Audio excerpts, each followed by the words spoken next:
Welcome and thanks for joining us for this workshop, California on Fire. It's presented as part of the 20th anniversary of the Wild and Scenic Film Festival's Activist Center, which is sponsored by Earth Justice. I'm Melinda Booth, the Executive Director at CIRCLE, the South Yuba River Citizens League, which is the organization behind this event. As many of you know, California has been experiencing more intense, larger, and more destructive wildfires in the last 5 years. 1.3 million acres burned in just the 2021 Dixie, Beckwourth, and Caldor fires alone. These severe fires put lives and communities at risk, and they threaten the benefits that healthy forests provide, such as clean and ample water, clean air, carbon storage, recreation, and wildlife habitat. We have 3 excellent presenters and perspectives for you today to explore the recent wildfire landscape in California and look at what communities can do collectively to help. We're joined today by Eli Ilano, the Forest Supervisor for the Tahoe National Forest, Dan Porter, Forest Strategy Lead with the Nature Conservancy, and Willie Whittlesey, General Manager at Yuba Water Agency. Thank you so much for being here today, everybody. And I'm gonna just get started and go ahead and turn it on over to Eli. Hey, well, so thanks for having me and for having this session. I am going to share some slides here. So hopefully this will pop up in just a moment. Can somebody let me know when the slides are up? Perfect. All right, great. So as Melinda mentioned, my name is Eli Ilano. I'm the Forest Supervisor for the Tahoe National Forest here in California. And the first thing I wanted to share is just what the mission of the U.S. Forest Service is. So it is to sustain the health, diversity, and productivity of the nation's forests and grasslands to meet the needs of present and future generations. So that's a sustainability mission. Our mission really is to sustain all of the great benefits of the forests in this country. So I just wanted to kick things off with that. And then I'm going to talk a little bit about what is the current situation with the forests and with fire and with climate here in California. And there we go. So as we sit here today, and this is actually as of last year, 84% of the national forests in California were at a moderate to high potential for wildfire. And you can see on the map that's on the screen where those, as you can imagine, red means higher risk and gray means less risk and blue is water. So that map gives you a sense for where there is risk for moderate to high wildfires in California. Looking at the last 5 years, in the table on this slide, you can see how many acres have burned just in California in the last 5 years. The number for 2021 is still kind of an approximation. It's pretty close. You can see all the other numbers are very specific. But about 2.5 million acres burned in California in 2021. The last year, in 2020, was the biggest year on record with about 4.3 million acres burning. But all of these numbers are setting records in various ways. So a lot of land in California is being subjected to wildfires. And to give you a sense for what the economic impact of that is, just in 2018 alone, and as you can see, 2018, 1.6 million acres burned. That's a lot less than in 2020 and in 2021. But there was an economic analysis on the California economy. And in 2018 alone, wildfires had a $148.5 billion impact on the California economy. That's roughly 1.5% of just our state's gross domestic product. So these are significant numbers.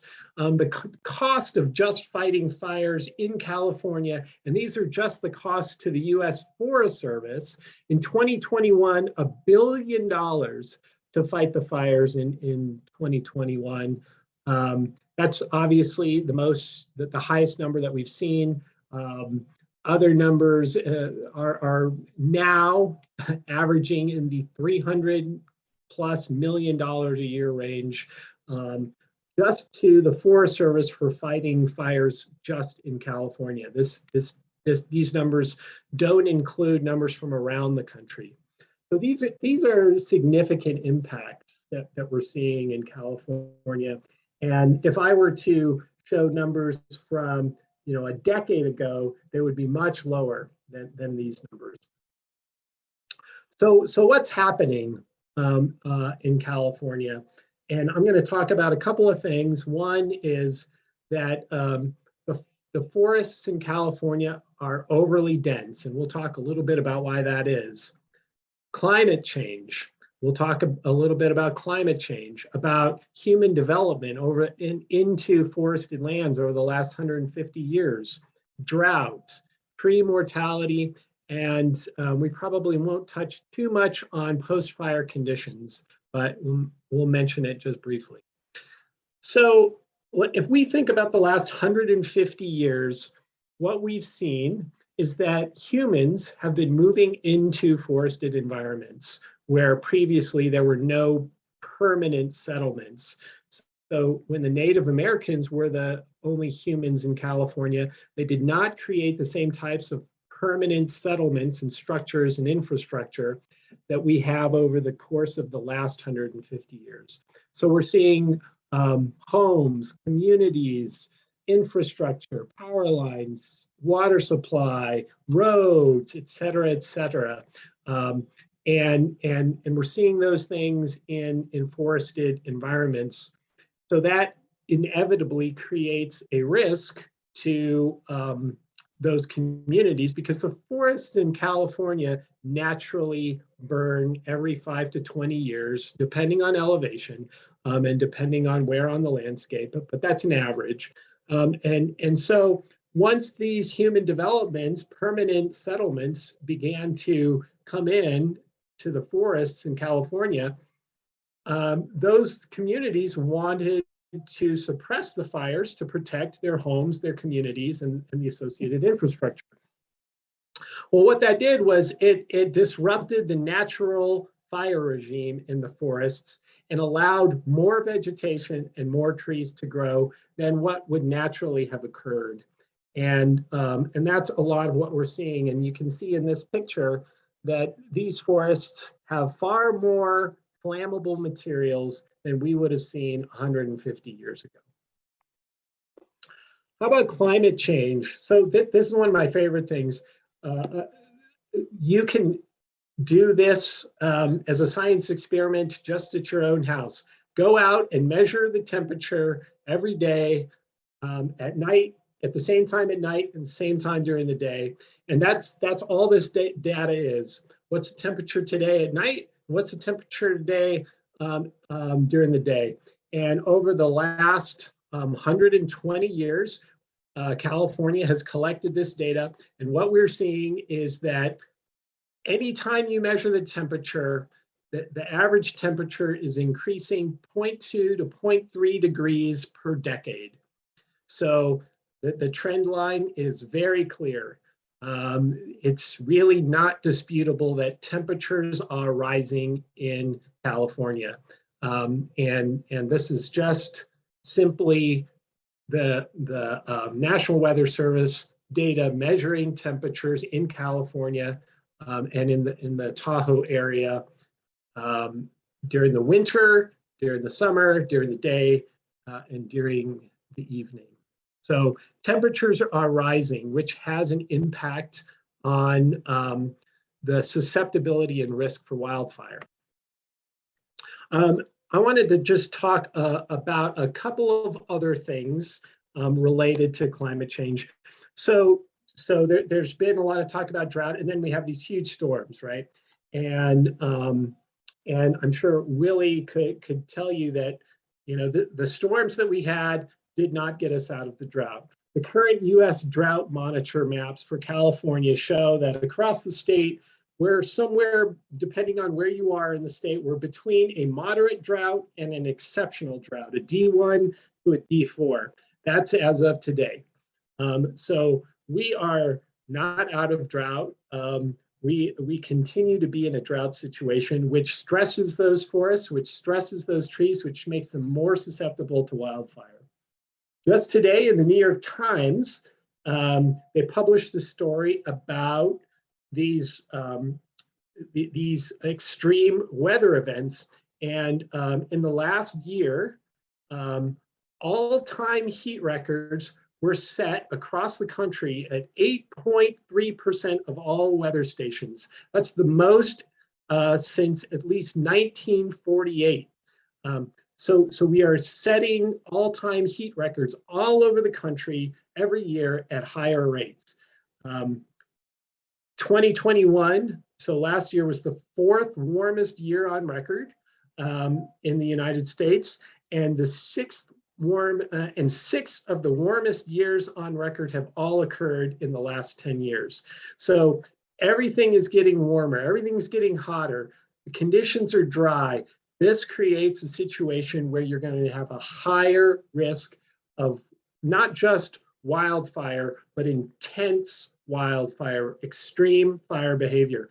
And that is certainly what we saw in 2021, certainly what we saw in 2020 is more fires with extreme behavior. And we're also seeing that, that the severity, the intensity at which those fires are burning is increasing. So more areas of an intense burn where it just scorches the soil and it makes it really difficult to bring back vegetation in those situations. So the National Oceanic and Atmospheric Administration has a task force that's looking at climate change and looking at the Southwest. And what they are saying for this coming year is that the odds are that the winter precipitation that we're experiencing right now will be below average across the Southwest of the United States. Where we sit in California, in Nevada City, in the Sierra, still undetermined, I would say, but across the Southwest, the drought will likely continue well into 2022 and perhaps longer, based on what we're seeing across the Southwest of the United States. So I say this not to scare you, but just so that you understand that what we have been seeing for the last 5 years is likely what we will continue to see from a climate situation, from a fire risk situation. Now, are there ways to reduce that risk of catastrophic wildfire? Absolutely. And that is, I think, what Dan Porter is going to talk about next, is that there are a lot of things that we can do to change these calculations, to change all of these numbers that I've been sharing with you, and some of them are not that difficult. Some of them are not that difficult to do, and the good news is we know what we need to do. It's just a big endeavor. And so with that, I'm going to hand it over to Dan. Thanks very much, Ellie, for setting that context. My name is Dan Porter. I'm the Forest Strategy Lead from the Nature Conservancy's California chapter. We're a close partner with the U.S. Forest Service and with the Yuba Water Agency. We also work with the Placer County Water Agency a little further south on headwater forest restoration. It's great to be here today, and I'd like to introduce myself and my organization a bit by sharing a brief video that we had made about our work in California.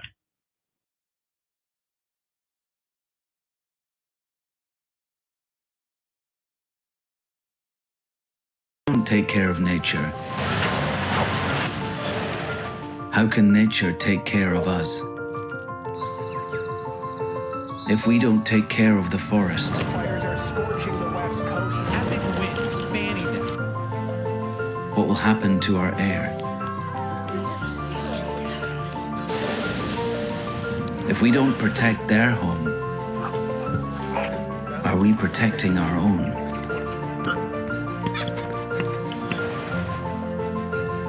Nature isn't just a destination. It's a connection to all of us, every day. So at the Nature Conservancy, we're working hard to make things better for people by making things better for the planet, to heal ourselves by healing nature. We're working to address humanity's biggest challenges. Nature is our solution, and protecting it is our mission.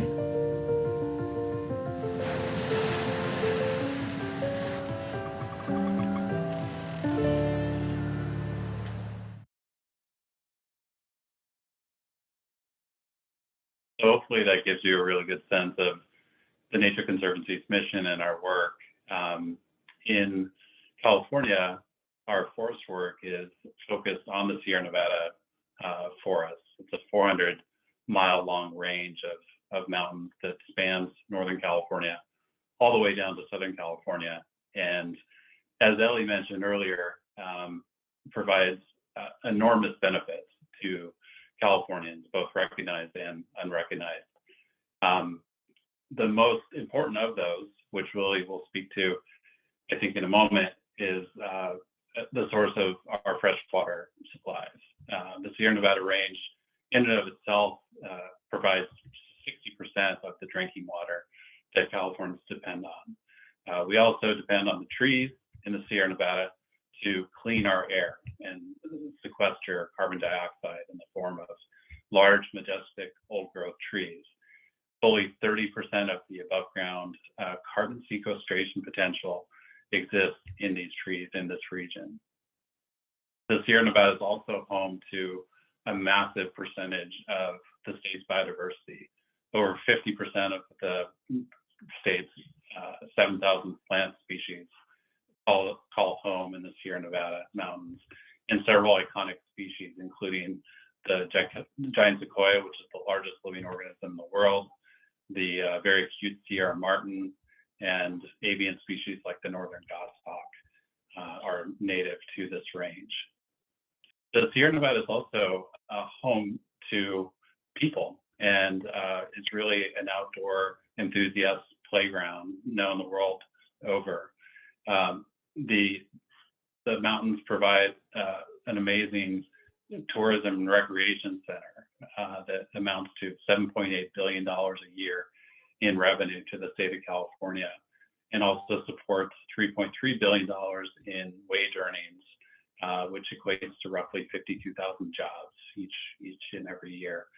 So it's a vibrant, flourishing, natural and human landscape.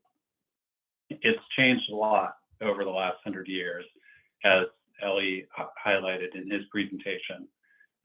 What I'll focus on is how the forest has changed, how it's struggling now to thrive, and how we, the Nature Conservancy, and our partners, including Circle and Yuba Water and the Forest Service, are working together to try to tip the balance in favor of the natural structure and function of native forests. So to start with, just a quick photo here from the 1920s. This is a picture from a systematic survey across California by a gentleman pictured there by the name of Wheatlander. He and his crew surveyed the vegetation communities across California, and this is a picture that is pretty representative, actually, of the West Side Forest in California circa 1920. Huge, widely spaced trees, lots of ponderosa pine, Jeffrey pine, Douglas fir, species that don't love a lot of shade, and very few in the way of incense cedar, and white fir species. Those are the more shade tolerant species.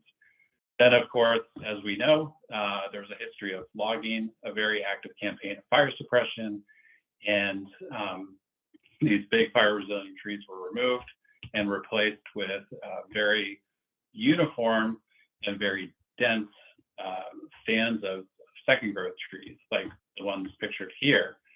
So in 2020, just 100 years later, the profile of the forest has changed dramatically. We have conditions like this correspond to those areas that Ellie showed in red, high wildfire danger, and you can see why. Lots of surface fuels, lots of what we call ladder fuels. Those are the fuels that carry the ground fire, which is the good kind of fire, up into the crown of trees and create the mega fires that we're trying to avoid. So massive change in the condition of the forest. So the key question at this point is, what are we to do with these degraded conditions? Ellie laid out nicely that these challenges are here now, and they will be here for the foreseeable future. So we have to learn how to live with the conditions that we have, not the conditions we wish we had, and actually decide whether we are going to try to do something about it or not. There was a really interesting article in the New York Times Magazine recently by an author by the name of Willie, and she was highlighting the work of Alex Steffens. He's a writer, and he basically outlines this idea that we are in an existential series of crises where we're living with ecological disasters, from floods to wildfires to large catastrophic storms day to day. And he poses the same question, what are we to do about this? We could either lament the loss of the forest that we had, or we can exhibit the grit and the determination and the optimism that is required to swing out onto a platform, a new future that we can't fully see. That's a bit scary. It acknowledges that we don't know everything. We certainly don't. But we do have some really solid science to back up how we can intervene in a very surgical, methodical way to reduce fuels and restore health to the forest. So here's a reference to that article if you're interested in listening to it. It's a good read. So it's with this sort of grit and determination and optimism that the U.S. Forest Service, Placer County, and the Nature Conservancy, along with Placer County Water Agency, embarked upon this large-scale experiment called the French Meadows Project back in 2018. This is a 28,000-acre landscape. It's right next to, a portion of it is right next to the Granite Chief Wilderness, lots of high conservation values. It's also just upstream of a major water supply, the French Meadows Reservoir, pictured down here as the dark spot on the lower left. And just a few years before this photo was taken, this very reservoir and the one to the south of it was severely impacted by the King Fire.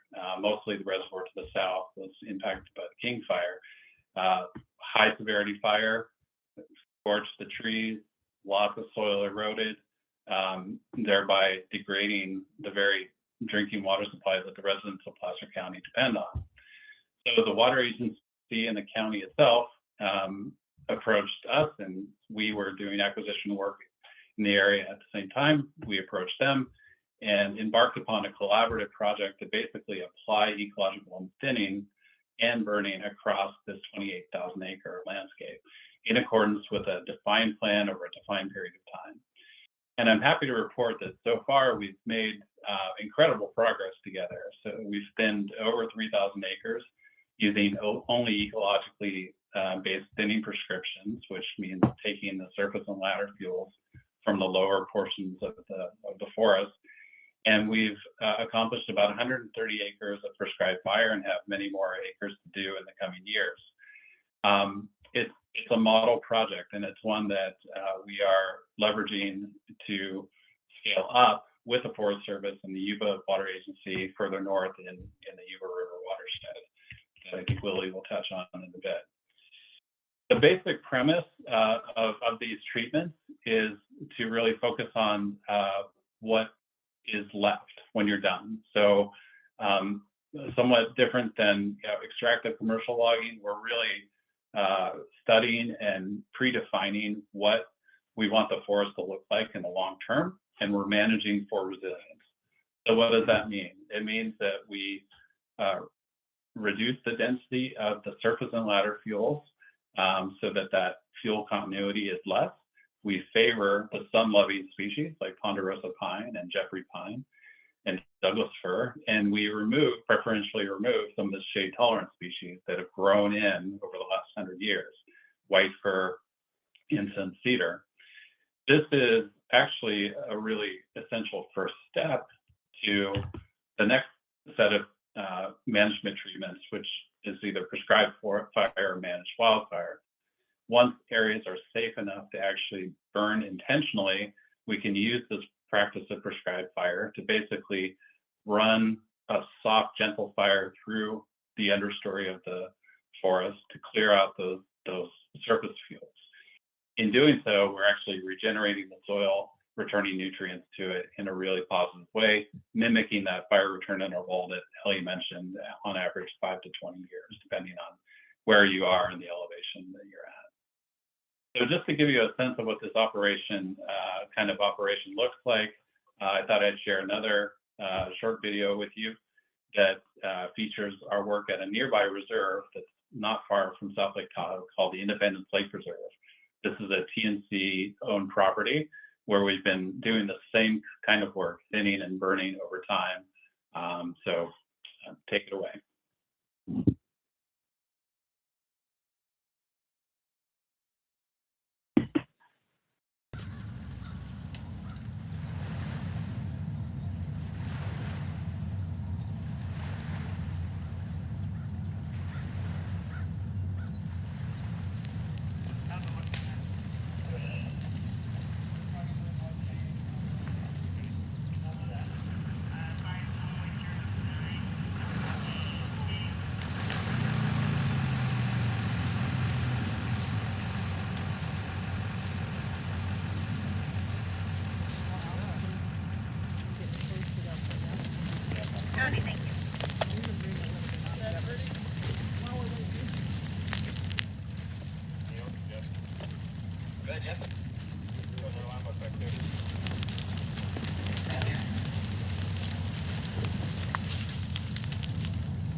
As you can see, prescribed fire operation is a huge contrast compared to the media footage that a lot of us are accustomed to on the news each summer in California of massive flames, 30, 40, 60 feet high, ripping through the forest. It's a very natural, very safe process. And at least anecdotally, we think it works. The Nature Conservancy has a brand new project partnering now with U.S. Forest Service and several researchers, including the one pictured here, Dr. Eric Knapp, to actually look at this question of efficacy. How well does the thinning and prescribed fire combination work? And this picture from the Antelope Fire, which occurred in 2021, is a stark example that we're collecting data on currently. To the left was an untreated forest. You can see the blackened sticks all the way up to the top. And on the right was an area that was thinned and burned with prescribed fire, as we just saw. You can see the green needles. There are some that have been browned out, but a aerial view of this picture shows that most of the trees on the right side of this photograph survived quite well because of those tree bends. So this is the sort of outcome that we're looking for. There's all kinds of questions that we still need to answer, but the basic tools of thinning and burning we know work, and we're at the point of just refining them. And then, as Ellie said, we need to, at the same time, because time is of the essence, scale these tools in a massive and fast way, which is the biggest challenge that we face now. So with that, I'll leave you with my contact information and pass it on to Willie.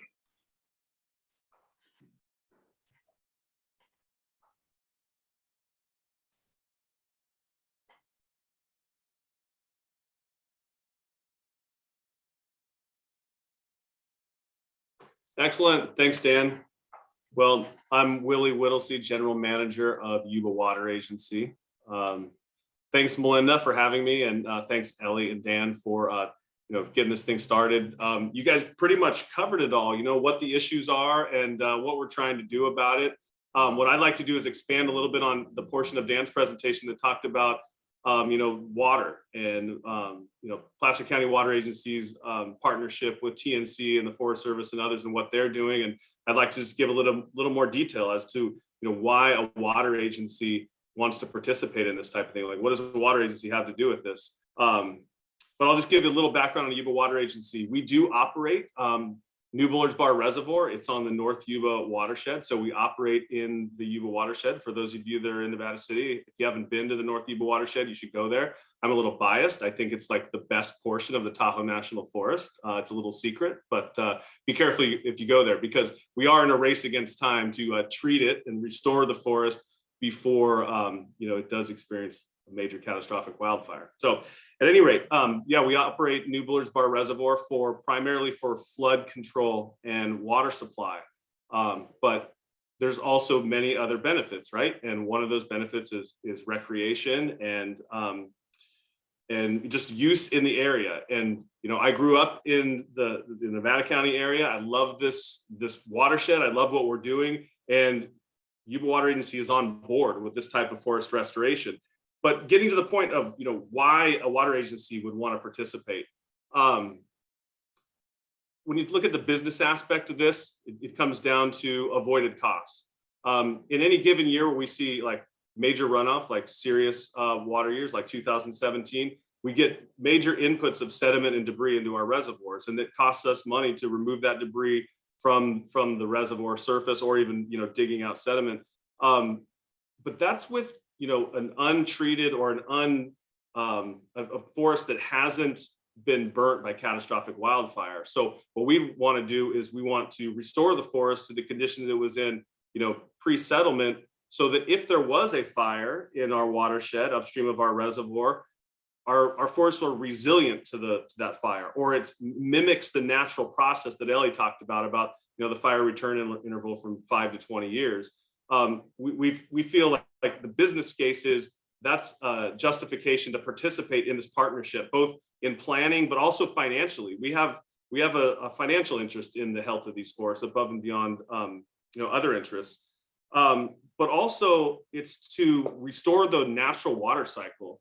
I think what we see is we see this extreme fire behavior we haven't seen ever. Ellie's slide at the beginning talked about the hundreds of thousands of acres that are burning in the Sierra Nevada on an annual basis. That's due to an extreme condition that both Ellie and Dan pointed out. Our forests are overstocked with vegetation, and fire, or catastrophic fire, is one of the symptoms here, and it's one of the major negative symptoms. But there's also a symptom that happens annually, and that's how much moisture these trees are pulling out of the ground.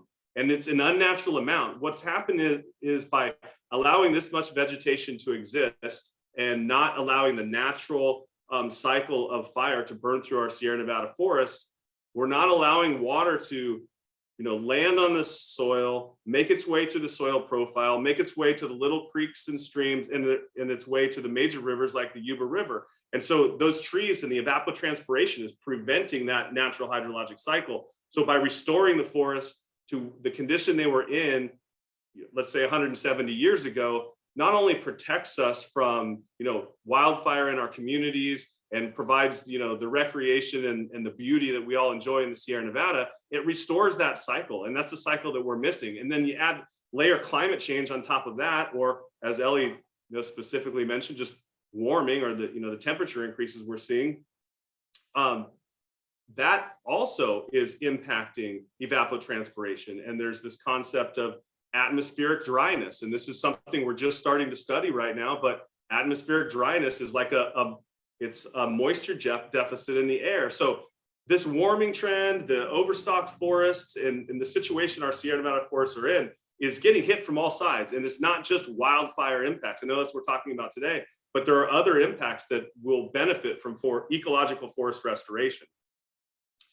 So that's a little bit on why Yuba Water Agency is participating in this.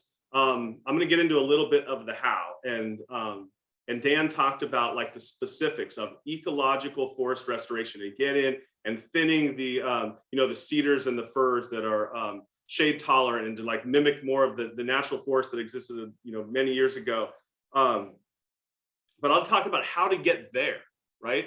So 3 or 4 years ago, a group contacted me, Blue Forest Conservation. Got to give them a little shout out, great people there. And they wanted to get Yuba Water Agency to partner with them and the Forest Service and others to like try a project in the North Yuba watershed, a thinning project, a forest restoration project. And this was before these major fires that happened like from 2017 to this last year. And the concept for a water agency to participate like with the National Forest and CAL FIRE and the Nature Conservancy, it was groundbreaking. It was happening in parallel with what Placer County Water Agency was doing at French Meadows. And so it was my job to kind of develop this and talk to my board of directors and let them know the benefits here and get them to support this moving forward. And one of the ways we did that is we used the King Fire that Dan mentioned in Placer County Water Agency's watershed and the major impacts that fire had on their hydrogeneration operations and their water supply facilities. And I talked about avoided costs earlier, and the Placer County Water Agency example is a perfect example. I mean, their infrastructure is very similar to ours. Their forest upstream of their infrastructure is very similar to that of the North Yuba. And so that justified our participation in all this.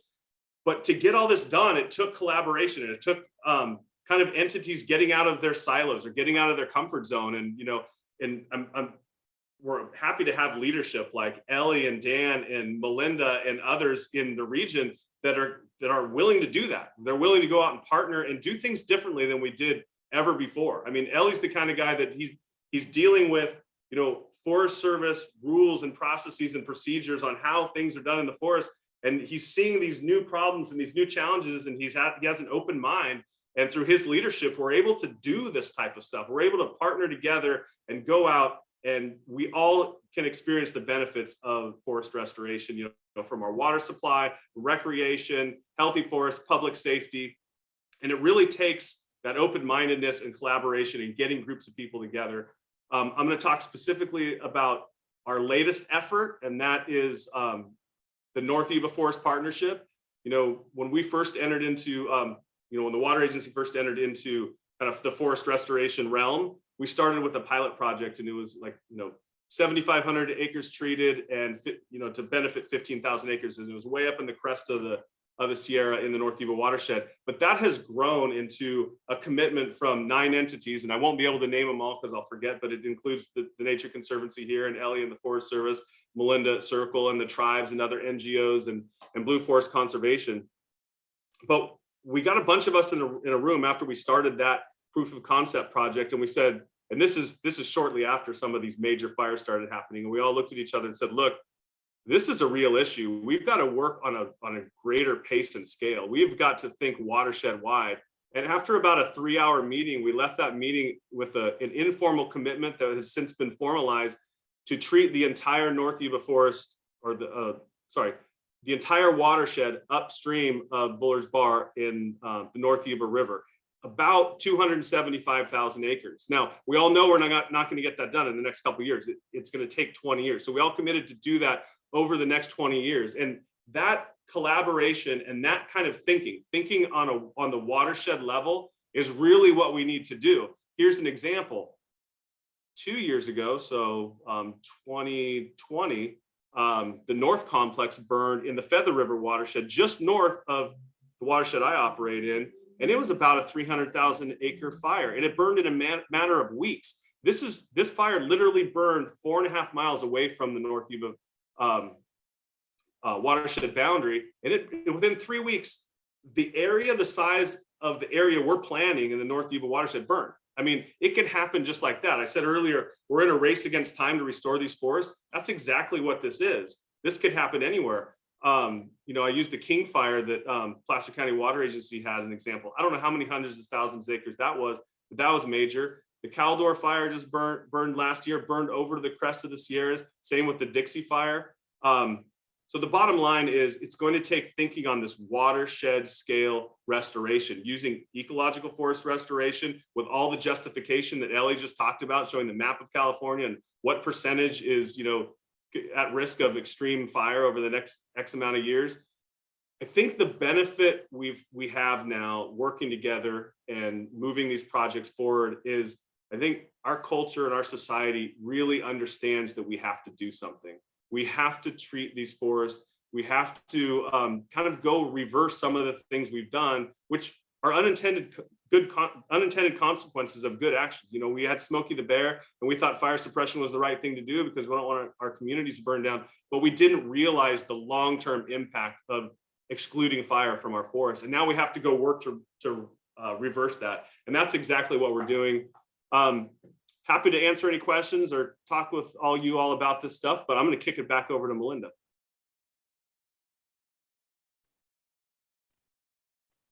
Thanks so much, gentlemen, Ellie, Dan, and Willie, for those presentations and for this conversation.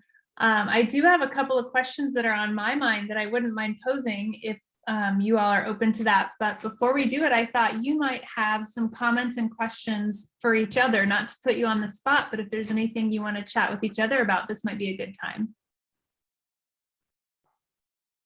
I was wondering, Dan and Willie, so Willie, you mentioned 20 years, and maybe the three of us will still be working in this watershed, but maybe it will be our folks that take our places. How do you see us being able to kind of continue the commitment that the three of us have to the folks that are going to come after us?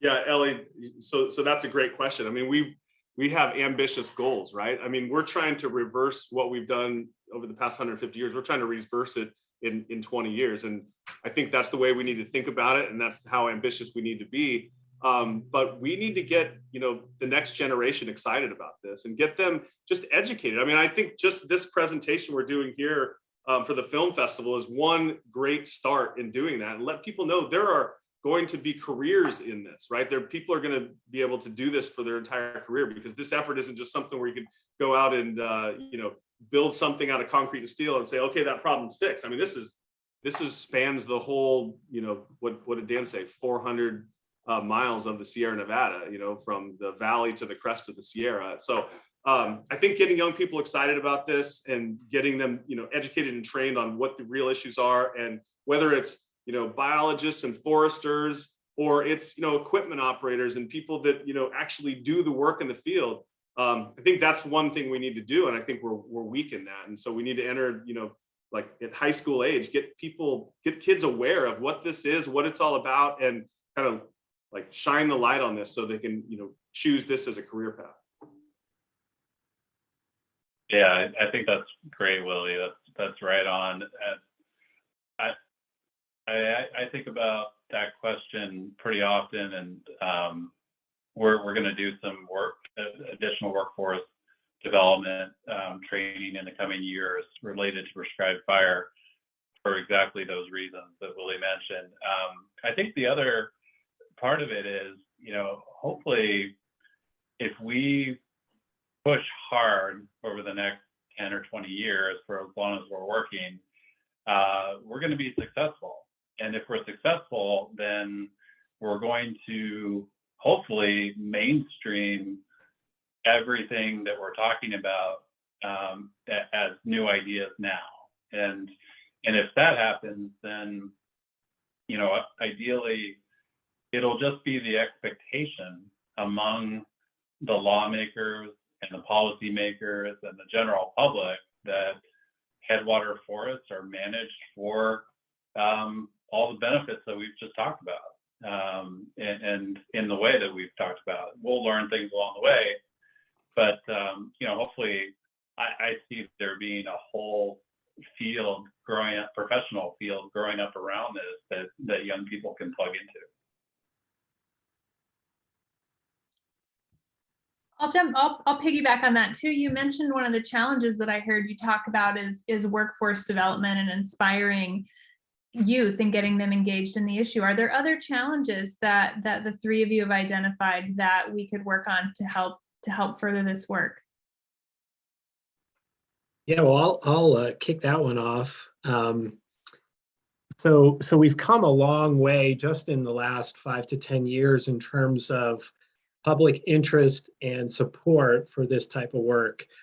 10 years ago, I couldn't get to a film festival and talk about the work that we're doing. So I'm really excited that we're at a film festival and we're talking about the types of work that we love doing. We have as we've been talking about, we have 150 years to make up for, and that costs a lot of money. The types of work that Dan and Willie described, it's really expensive if we're going to do it in an ecologically sensitive way. And so getting the financial support is a part of it. Designing what restoration looks like is also a hard process because we're trying to both understand what did the forests look like and how did they function 150 years ago? How is that going to look in the future climate, and essentially design the forest of the future? And we have a lot of great information about it, but we don't know for sure. And so getting people involved in helping us design what the forests of the future look like is both an exciting endeavor and also a very time-consuming endeavor. And so, the fact that people are here today just to learn a little bit. Willie mentioned that we're planning a 275,000 acre forest restoration project. We're just in the kind of beginning parts of designing this. And so there are going to be opportunities for folks to be involved over the course of the next year and a half to like look at, what are we talking about? What is this going to look like? What are the impacts going to be? How's that going to affect the trail that I want to ride my bike on, or hike through, or ride my motorcycle through?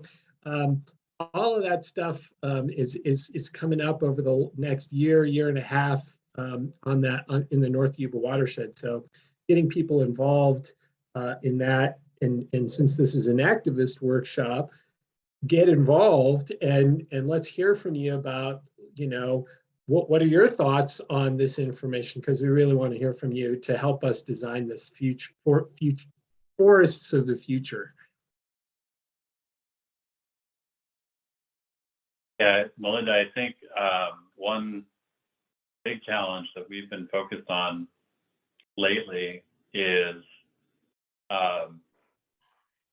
educating people in other sectors of our economy as to the value of this work. And just as a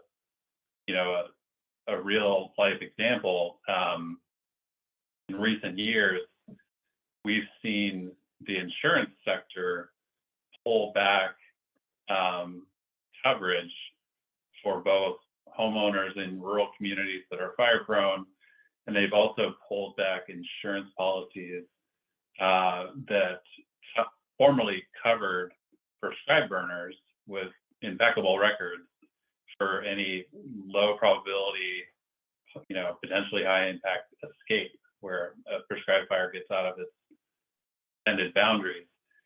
And there's a variety of complicated and even good reasons for that pullback. But one of the reasons that I think we can address head on is just this perception that all fire is bad, and sort of a conflation of wildfire with prescribed fire.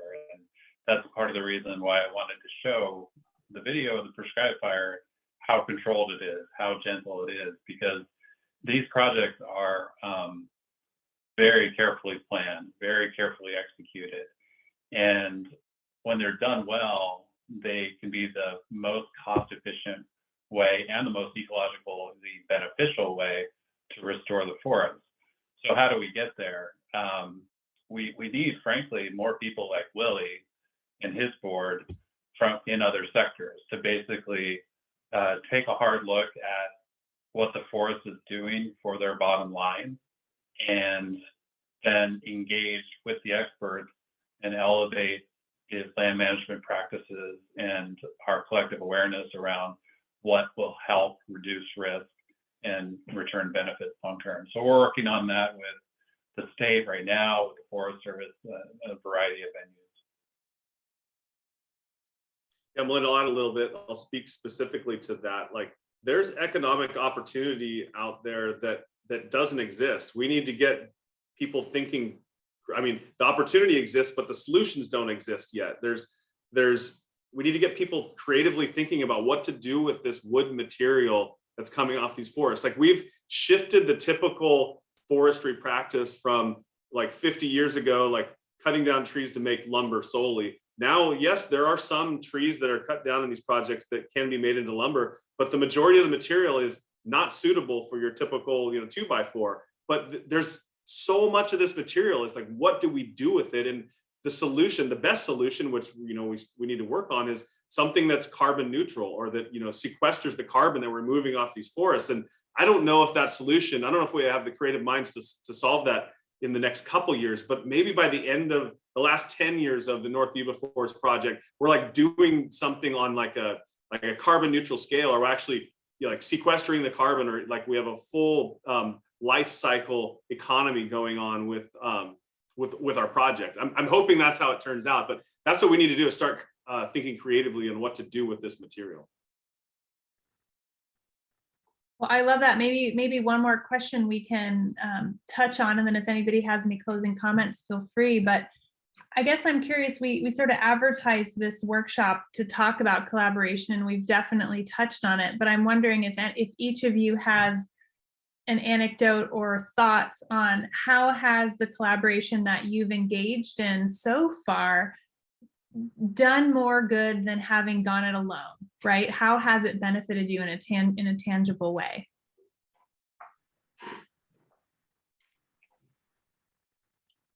Yeah, I can take that one on.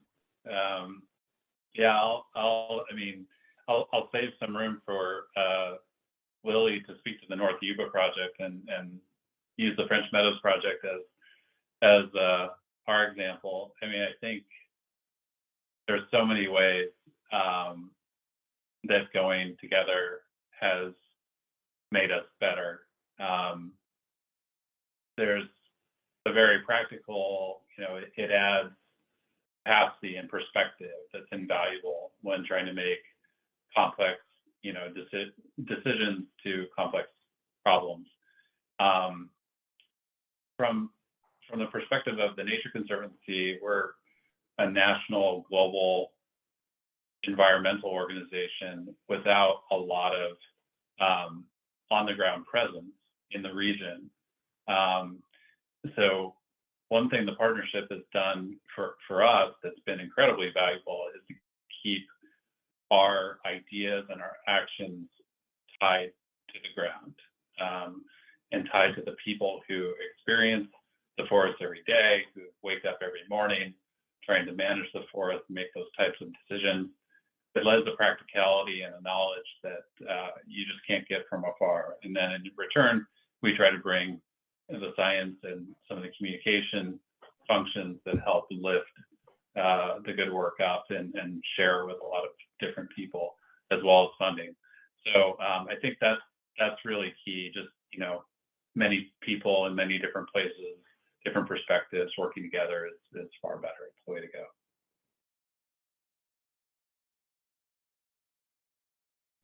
Okay, I'll go. All right, I'm going to be a little different. We could talk about collaboration and all the benefits, and how we're gonna tackle this issue over the next several years, and it all takes collaboration. But Melinda asked, what's one anecdote about the collaboration that I've experienced? Okay, well, here's my answer. In many business endeavors, no matter what job you have, there's hard work, and there's difficulty, and there's consternation, and there's battles with contracts and legal disputes and whatever it might be. But I'll just tell you one benefit that I get from this forest restoration work is I get to work with people like Dan and Ellie and Melinda, and every meeting I go to, I look forward to, because we are all pulling in the same direction on this. There's no question about that. We've identified that there's an issue. We all agree that there's an issue, and we are all there putting our heads together trying to solve it. It makes it so fun to work on and to work with the people like yourselves and others. I look forward to it. I love it. That has actually been the most fun. I know we're doing great things on the ground, and there's all these little tactical and strategical things we need to do, but the biggest benefit is just working with these individuals in a positive way. Yeah, I definitely agree with everything that's been said, and I'll kind of sum it up in three things that occurred to me. One is just financial. The problem is so big that no one entity could come up with the resources to tackle the forest and fire management issues in California or in the Yuba watershed. We need to pool our resources together and to address the issue. And it just as an example, Willie brought up, he kind of underplayed it, but the 7,500 acres at the very top of the North Yuba watershed, we would not have been able to restore all of those acres without the Yuba Water Agency's contribution if we just solely relied on federal appropriations. The second thing is we come up with better solutions when we work together. And I'll just say that, the work that the Nature Conservancy has done is helping inform a better design, a better restoration design for our projects, and all the partners and everybody out there who's going to help give us your thoughts on what we're designing. We come up with better solutions when we collaborate and work together. And then the last thing is kind of what Willie was getting at. It's long days. Sometimes it can feel like the problems are overwhelming and we're never going to get there. And, it's hard to think 20 years into the future, or it's hard to think about 275,000 acres, an entire watershed that's so out of ecological balance. What are we going to do? But we all keep each other going, and Melinda pulls us together often and plans great events to boost our morale and keep us driving towards the goal. So those are the three things for me when I think about why collaboration is just absolutely the only way that we can accomplish this. Those are the three things that come to my mind. I think we're wrapping this up, but are there any parting words anyone would like to share? All right, well, seeing none, just thank you both, or all three of you, excuse me. Thanks to the three of you for being here tonight and sharing your expertise and your opinions. We're grateful for your time.